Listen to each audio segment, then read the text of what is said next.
बिस्मिल्लाहिर्रहमानिर्रहीम।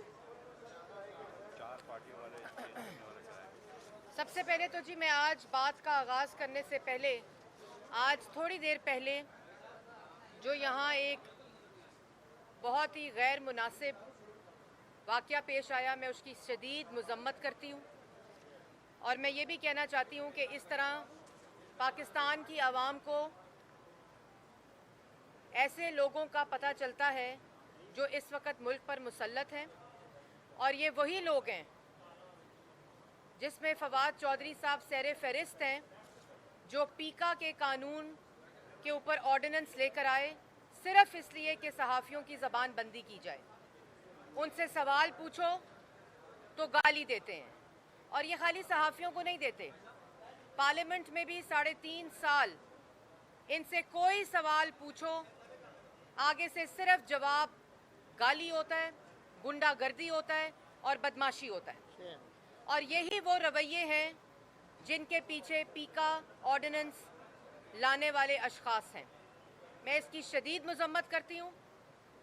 मतीउल्लाह साहब एक सीनियर सहाफ़ी हैं, और जिस तरह उनके साथ यहाँ बदतमीज़ी की गई, और फिर उनके साथ बदतमीज़ी तो की गई, लेकिन फिर सहाफ़ियों को इन जनरल जो कहा गया कि पैसे खाते हैं, और सहाफ़ियों की असलियत मैं जानता हूँ, इस किस्म के जो अल्फाज हैं उनकी भी मैं शदीद मज़म्मत करती हूँ। दूसरी बात यह कि आपको जैसे मालूम है कि सुप्रीम कोर्ट के अंदर इस वक्त आइन शिकनों के ख़िलाफ़ मुकदमे पर समाअत जारी है, लेकिन वो आइन शिकन जिन्होंने आइन के ऊपर हमला किया है वो अभी भी रियासती ताकत को इस्तेमाल करके, रियासती वसाइल को इस्तेमाल करके अपने इक़्तिदार और अपनी कुर्सी के साथ चिमटे हुए हैं, और जिस किस्म की तकारीर कर रहे हैं उससे ये साफ जाहिर है कि वो शिकस्त खा चुके हैं। और इंशाअल्लाह हमें उम्मीद है, तमाम पाकिस्तान की नज़रें इस वक्त 22 करोड़ आवाम की नज़रें सुप्रीम कोर्ट पर हैं, और आइन शिकनों को भी पता है जिन्होंने आइन पर हमला किया है कि उनके दिन गिने जा चुके हैं। मैं ये भी कहना चाहती हूँ कि अभी इमरान खान साहब का बयान आ रहा था कि कमीशन बना दे, लेटर गेट कमीशन। ये तमाशे, ये ढोंग, इसको बंद करें। जो जाली ख़त का फ्लॉप सीन हुआ है वो पूरे पाकिस्तान ने देखा है कि कोई ख़त था ही नहीं। और मैं उन लोगों को भी कहती हूँ जो आज भी ये समझते हैं, वो चंद हजरात, कि कोई बैरूने मुल्क साजिश हुई है। बैरूने मुल्क साजिश का इमरान खान साहब को 7 मार्च को पता चल गया तो 3 अप्रैल तक का इंतज़ार कैसा? बैरूने मुल्क साजिश का अगर 7 मार्च को पता चल गया था तो 8 मार्च को अदम एतमाद की तहरीक को स्पीकर ऑफिस ने जमा क्यों किया? अगर 7 मार्च को बैरूने मुल्क साजिश का पता चल गया था, जो बैरूने मुल्क साजिश करने वालों ने पास बुलाकर बताई थी कि हम आपके खिलाफ साजिश कर रहे हैं, तो फिर मोशन को पार्लियामेंट में ले करने की इजाज़त क्यों दी गई? और अगर बैरूने मुल्क साजिश का पता चल गया था 7 मार्च को, तो 3 अप्रैल को वोटिंग कराने के लिए सेशन बुलाया गया। इन्होंने ही बुलाया। इनको इस बात का ख्याल था कि शायद ऑपोजिशन के पास अक्सरियत पूरी ना हो, लेकिन जब इनको पता चल गया उस दिन, वोटिंग वाले दिन, कि 197 लोग ऑपोजिशन बेंचेस पे इनके खिलाफ वोट देने बैठे हैं, तो इनको बैरूने मुल्क साजिश याद आ गई।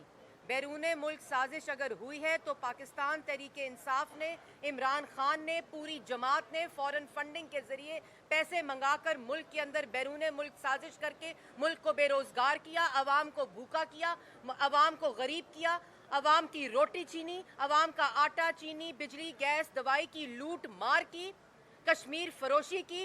ये होती है बैरूने मुल्क साजिश। तो अगर लेटर गेट कमीशन बनाने की दरख्वास्त की है तो सबसे पहले पाकिस्तान की आवाम को लूट मार करने वालों के खिलाफ कमीशन बनेगा, और पाकिस्तान की आवाम बनाएगी, और बताया जाएगा उस कमीशन में कि किस तरह इमरान खान साहब ने अपने दस्तखतों से पाकिस्तान के आवाम की चीनी चोरी की, बिजली चोरी की, गैस चोरी की। आज वो लोग जो पहले करप्शन का बयानिया झूठा लेकर इलेक्शन में गए थे और पूरी की पूरी ऑपोजिशन को जेल में डालकर इलेक्शन लड़े थे, उसके बाद जब हुकूमत में आए तो मदीना की रियासत बनाने का दावा करके पूरी की पूरी ऑपोजिशन को जेल में डालकर हुकूमत की। जब मदीना की रियासत और मदीना के नाम पर सियासत नाकाम हुई, उसके बाद जब 3.5 साल बाद अवाम इनसे सवाल पूछती है कि कहाँ है 1 करोड़ नौकरी और 50 लाख घर, और क्यों हमारा आटा, चीनी, बिजली, गैस, दवाई चोरी हुआ, तो आगे से गालियां देते हैं, आगे से अमर बिल मारूफ के नारे लगाते हैं। और जब वो भी पाकिस्तान की आवाम को इनके अमाल का पता चला तो बैरूने मुल्क साजिश के कागज़ लहराए गए। यही कागज़ ऑपोजिशन के खिलाफ कमीशन खाने और करप्शन करने के ऊपर लहराए गए। और आज कहाँ हैं वो लोग? और पाकिस्तान के प्राइम मिनिस्टर ऑफिस को इस्तेमाल किया ऑपोजिशन को जेलों में डालने के लिए। और उसके बरक्स मतीउल्लाह जान साहब, आप इनसे सवाल पूछते हैं कि फराह गुज्जर बाहर क्यों गई? ये आपको कैसे जवाब देंगे? आप मुझसे पूछें फराह गुज्जर बाहर क्यों गई। पहली बात तो फराह गुज्जर बाहर गई नहीं, फराह गुज्जर को इमरान खान साहब ने बाहर भगाया। और वो इसलिए भगाया कि फराह गुज्जर इमरान खान साहब की बीवी की फ्रंट मैन थी, इमरान खान साहब की फ्रंट मैन थी। जिस तरह Shahzad Akbar asset recovery unit में बिठाकर इमरान खान साहब ने वफाक में उनको अपना फ्रंट मैन बनाया, इसी तरह फराह गुज्जर को वफाक में शहजाद अकबर को और पंजाब में फराह गुज्जर को बिठाकर वो लूट मार की। और क्यों बुज़दार साहब को वज़ीर आला बनाया? क्योंकि इसी तरह का ताबेदार चाहिए था। असल में पंजाब में फराह गुज्जर साहिबा चीफ मिनिस्टर थीं और डीसी, एसी, तहसीलदार, रेडी वाला जिससे पैसे मिलते थे खाकर तमाम तकररियां और ट्रांसफरें फराह गुज्जर साहिबा ने कराई। और क्यों कराई? क्योंकि इमरान खान साहब की बीवी उनको ये हुक्म देती थी। तमाम महकमात बनी गाला से आते थे, बक्से भर भर के पैसों के बनी गाला जाते थे और इसलिए 300 कनाल के महल का खर्चा चलता था। 1.5 लाख के ऊपर 300 कनाल का खर्चा नहीं चलता। ये तमाम पैसे बक्से भर भर के फराह गुज्जर साहिबा पंजाब से, एसीओं से, डीसी से, इंस्पेक्टर से, तहसीलदारों से, रेडी वालों से पैसे खाकर इमरान खान साहब को भेजती थी। इसी तरह शहजाद अकबर साहब वफाक में शुगर मिल से, फ्लोर मिल से, आटा मिलों से, इन सब चीनी, आटा, बिजली, गैस, दवाई चोरों से, नैब से पैसे खा खा कर इमरान खान साहब को देते थे। वो गोदाम जो पैसों का बनी गाला में भरा गया है वो शहजाद अकबर और फराह गुज्जर साहिबा के जरिए भराया गया है, इसलिए भगाया इमरान खान साहब ने। ये जो फराह गुज्जर, और अभी तो फराह गुज्जर साहिबा भागी हैं बाहर, अभी फराह गुज्जर साहिबा की बेस्ट फ्रेंड जो बनी गाला में रहती हैं अभी तो वो भी भागेंगी। उसके बाद उनकी बेस्ट फ्रेंड के जो हस्बैंड हैं जिनका नाम इमरान खान साहब है, जिन्होंने अपने इक़्तिदार को बचाने के लिए, अपनी लूट मार को बचाने के लिए आइन को तोड़ा, आइन पर हमला किया और आइन शिकनी की, सिर्फ और सिर्फ इस लूट मार को बचाने के लिए। ये एक बहरूपिया है, ये एक मुनाफिक है, ये एक झूठा है, ये एक लूट मार टोले का सरबराह है जिसका नाम इमरान खान है। बैरूने मुल्क साजिश का जो नाम लेता है और कहता है इलेक्शन 3 महीने में है, तैयार हो जाओ। इमरान खान साहब, जो खिलवाड़ आपने पाकिस्तान के आइन के साथ किया है, आज पाकिस्तान आपकी अना और तकब्बुर पर चल रहा है, आइन पर नहीं चल रहा। पिछले 3 दिन से पाकिस्तान में कोई आइन और कोई हुकूमत मौजूद नहीं है, सिर्फ आपके अना, तकब्बुर और ज़िद की वजह से। 3 महीने में इलेक्शन की कॉल और तैयारी मत करें, 3 महीने में जेल जाने की तैयारी करें, क्योंकि आइन शिकनों को, आइन के गद्दारों को, आइन तोड़ने वालों को इलेक्शन में लड़ने की इजाज़त नहीं होती। आर्टिकल 6 के मुर्तकिब होने वाले को अब सिर्फ जेल जाना पड़ेगा। और मतीउल्लाह साहब और यहाँ जितने सहाफ़ी मौजूद हैं, अगर फराह गुज्जर से रिलेटेड कोई सवाल है तो हमसे करें, क्योंकि ये आपको कैसे बताएंगे कि फराह गुज्जर साहिबा ने जो लूट मार इमरान खान साहब के कहने पर और अपनी बेस्ट फ्रेंड के कहने पर जो बनी गाला में रहती हैं, वो लूट मार आएगी इंशाअल्लाह पाकिस्तान की आवाम के सामने।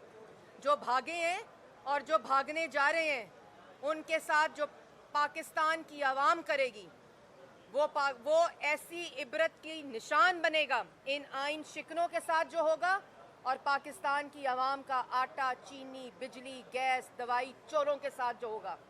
और मैं ये भी कहना चाहती हूँ कि अब यहाँ आपके सामने तकरीर करने आए तो इनसे पूछिएगा कि बैरूने मुल्क साजिश तो आपकी हुकूमत गिराने के लिए हो रही थी, जिसका आपके मुताबिक ऑपोजिशन हिस्सा बनी थी। तो बैरूने मुल्क साजिश अगर हुई तो अदम एतमाद की वोटिंग की तहरीक को मुस्तरद करके आपने इस्तीफ़ा क्यों दिया?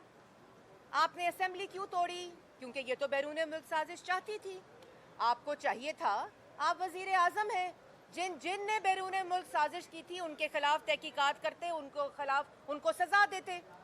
आपने वज़ीर आज़म की कुर्सी भी छोड़ दी, आपने असेंबली भी डिसॉल्व कर दी और आपने इलेक्शन की कॉल भी दे दी। क्या पाकिस्तान की आवाम को बेवकूफ़ समझ रखा है?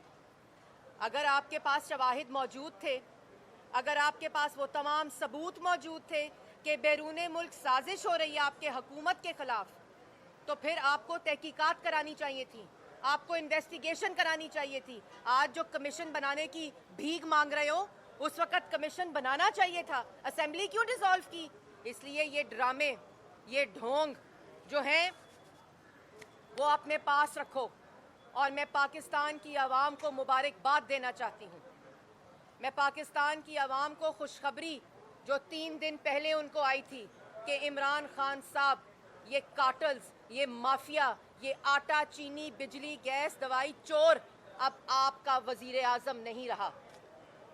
ये ऑपोजिशन की जीत है, ये पाकिस्तान के अवाम की जीत है कि आज वो लोग जो 3.5 साल लूट मार करके बनी गाला में जो लूट मार होती रही, पंजाब में जो लूट मार होती रही, आज एक शख्स ने पहले 3.5 साल एक शख्स ने अपनी नालायकी, नाअहली, चोरी, करप्शन पे 22 करोड़ अवाम को यरगमाल बनाई रखा। और आज अपनी अना, अपनी जिद, अपना तकब्बुर और अपनी शिकस्त के खौफ से 3 दिन से पाकिस्तान की आवाम को, पाकिस्तान के आइन को और पाकिस्तान की रियासत को यरगमाल बनाया हुआ है। हम लोगों ने 3 दिन से मुतालबा किया हुआ है, क्योंकि ये इमरान खान साहब पार्लियामान के 197 अरकान को गद्दार सिर्फ नेशनल सिक्योरिटी कमेटी की मिनट्स और प्रेस रिलीज़ के ऊपर और उसका सहारा लेकर कह रहे हैं।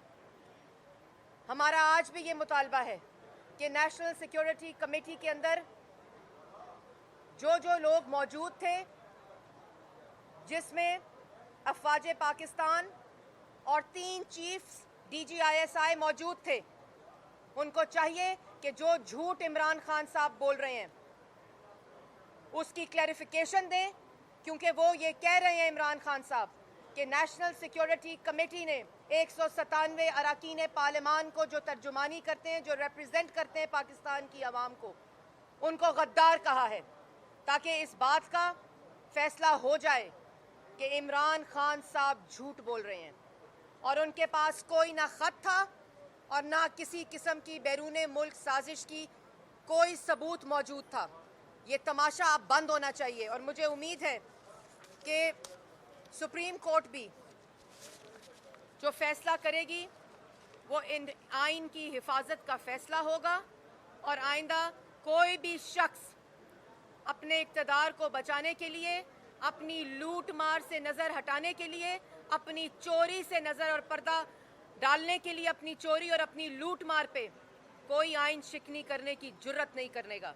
इबरत का निशान बनाना चाहिए इमरान खान साहब को और लॉ मिनिस्टर को और वो तमाम लोग, स्पीकर और डेप्यूटी स्पीकर जो इस साजिश में मुलव्विस थे, उन सब को गिरफ्तार किया जाए, उन सब को आर्टिकल 6 के ज़रिए ट्रायल का हिस्सा बनाया जाए और पाकिस्तान की आवाम को ये जवाब दिया जाए कि उनके रिप्रेजेंटेटिव्स को गद्दार क्यों कहा गया, आइन क्यों तोड़ा गया, आइन पर हमला क्यों किया गया और 3.5 साल आवाम का आटा, चीनी, बिजली, गैस, दवाई चोरी करने वालों को पाकिस्तान की आवाम को हिसाब देना पड़ेगा। अच्छा, वरीम साहब, अभी आपने कहा कि आटा, चीनी चोर, तो अभी जो चीनी चोर है वो आपके पास चले गए, तो क्या अब आप उनका एहतसाब करेंगे ताकि आवाम अगली दफ़ा लूटने से बच सके? बड़ा अच्छा आपने सवाल किया। जो आटा, चीनी, बिजली, गैस, दवाई चोर हैं, उस पर कमीशन इमरान खान साहब ने बनाया था और उसके अंदर कमीशन बनाने की तमाम उसके बाद जो प्रोटेक्शन थी वो आटा, चीनी, बिजली, गैस, दवाई चोरों को दी, क्योंकि असल में लूट मार इमरान खान साहब ने करानी थी। और वो लोग जो इस वक्त ऑपोजिशन के एलाइज हैं और इमरान खान साहब को जिन्होंने छोड़ा है, अभी वोट इनके खिलाफ नहीं दिया, लेकिन जिन्होंने छोड़ा है वो इनकी नालायकी, इनकी नाअहली की वजह से छोड़ा है और वो इनके खिलाफ वोट दे रहे हैं इनकी करतूतों की वजह से। अच्छा मैडम, ये बताइएगा कि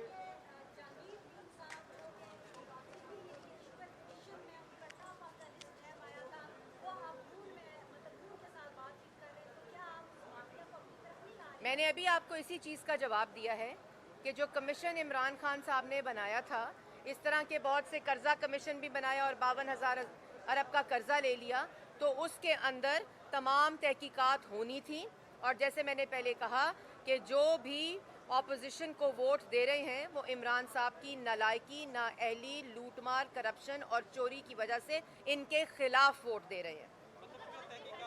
बिल्कुल तहकीकात हर देखें, जिसने पाकिस्तान की आवाम का आटा, चीनी, बिजली, गैस, दवाई चोरी किया है, जिसकी वजह से पाकिस्तान की आवाम 53 रुपए नहीं 120 रुपए किलो चीनी आज रमज़ान में भी खरीद रही है। रमज़ान बाजार जो मजाक उड़ाते थे शहबाज शरीफ का, आज लोग सड़कों के ऊपर चीज़ों की खातिर यूटिलिटी स्टोर के अंदर कतारें लगी हुई हैं।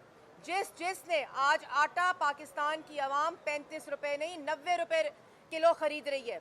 आज पाकिस्तान की आवाम गैस, बिजली 3-3 गुना ज़्यादा कीमतों के ऊपर ख़रीद रही है। 52,000 अरब का कर्जा ले लिया। जिसने पाकिस्तान की आवाम को लूटा है उसके खिलाफ ना सिर्फ कार्रवाई होगी बल्कि इबरत का निशान बनाया जाएगा। और इसके साथ साथ अपनी लूट मार को बचाने के लिए जिसने आइन तोड़ा है उसके खिलाफ आर्टिकल 6 के मुताबिक मुकदमा दर्ज होगा। और जो मुल्क से भगाए जा रहे हैं, जैसे मैंने पहले कहा कि हमसे सवाल करें इन सब का जो भाग रहे हैं, अभी उनकी बेस्ट फ्रेंड भी भागेंगी और उनके बेस्ट फ्रेंड के हस्बैंड भी भागेंगे।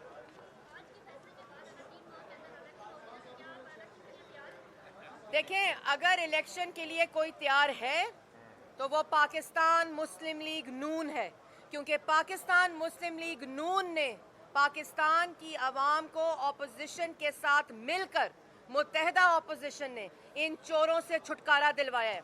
इस इमरान खान से जिसने मुल्क के अंदर बेरोजगारी और गुर्बत और अफलास और भूख फैलाई है, इससे छुटकारा दिलाया है। आज पाकिस्तान की आवाम के ऊपर इमरान खान मुसल्लत नहीं है। और अगर किसी कोई तैयार है तो वो तैयार हैं जिन्होंने मुल्क की तरक्की को 6% पर लाया था। वो तैयार हैं जिन्होंने मुल्क के अंदर महंगाई को 3% पर लाया था। वो तैयार हैं जिन्होंने मुल्क के नौजवान को सीपैक के जरिए रोजगार दिया था। वो तैयार हैं जिन्होंने पाकिस्तान में खुशहाली, पाकिस्तान में तरक्की के मंसूबे, पाकिस्तान में स्कूल और कॉलेज और हस्पताल बनाए थे। वो तैयार हैं जिसने मुल्क के अंदर आवाम को रोजगार दिया था। वो तैयार टोला सिर्फ ढोंग, तमाशा और मुनाफिक और झूठ बोल रहा है। लेकिन जैसे मैंने पहले कहा कि वो ये तकरीर कर रहे हैं इलेक्शन की जो इलेक्शन लड़ने के काबिल ना रहेंगे और ना कानून उन आइन शिकनों को इलेक्शन लड़ने की इजाज़त देगी, क्योंकि कानून अब उनको सिर्फ जेल की तरफ लेके जाएगी। तो उनके लिए भी मशवरा है कि जेल की तैयारी करें, उसके अलावा आपके पास कोई चारा नहीं।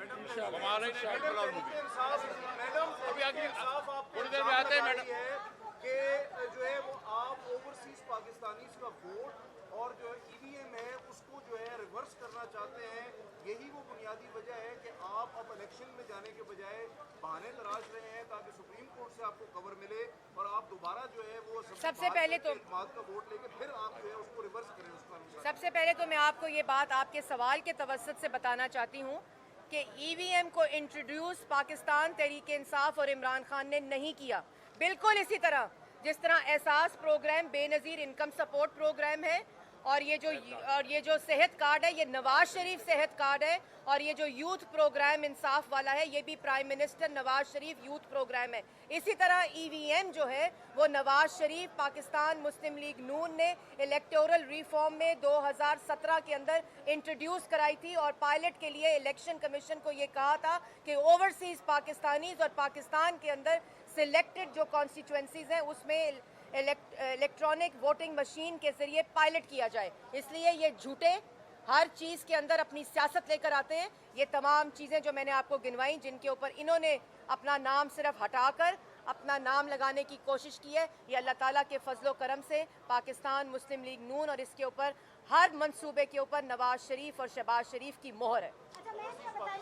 मैंने पहले बताया कि ओवरसीज़ पाकिस्तानीज़ के लिए ईवीएम, और मैं आपको ये भी बताना चाहती हूँ कि 2018 के बाद कुछ बाई इलेक्शंस हुए जिसके अंदर ईवीएम को ट्राई किया गया एम्बेसीज़ के अंदर रख के, और उसके अंदर इलेक्शन कमीशन की 60 सफ़े के ऊपर मुश्तमिल एक रिपोर्ट है कि उसके अंदर इस एडमिनिस्ट्रेटिव कौन कौन से फ्लॉज हैं, और इन्हीं की वजह से हम चाहते थे कि इलेक्शन कमीशन के साथ बैठकर तमाम जमातों के साथ बैठकर उसी तर्ज का इलेक्टोरल रिफॉर्म कराया जाए जो 2017 में जब ये धरने में बाहर खड़े थे मुंतखब वजीर आजम के खिलाफ साजिश कर रहे थे, उस वक्त भी नवाज शरीफ ने इनको कहा कि पार्लियामेंट में बैठो और इलेक्टोरल रिफॉर्म का हिस्सा बनो, और उस वक्त पाकिस्तान तहरीक इंसाफ इलेक्टोरल रिफॉर्म का हिस्सा बनी और तमाम जमातों ने यूनानिमसली उस इलेक्टोरल रिफॉर्म बिल को पास किया। उसी तरह हम चाहते थे कि इस दफ़ा भी वही कंसेंसस, वही कंसल्टेशन और उसी किस्म की स्टेक होल्डर इनपुट हो, और इलेक्शन कमीशन जिसने ये इलेक्शन कराना है उन्होंने ही कहा है कि ये इलेक्शन जो है वो ईवीएम पे अगर होना है तो उसके कुछ तकाजे हैं वो पूरे होना ज़रूरी हैं। सदर का जो ख़त है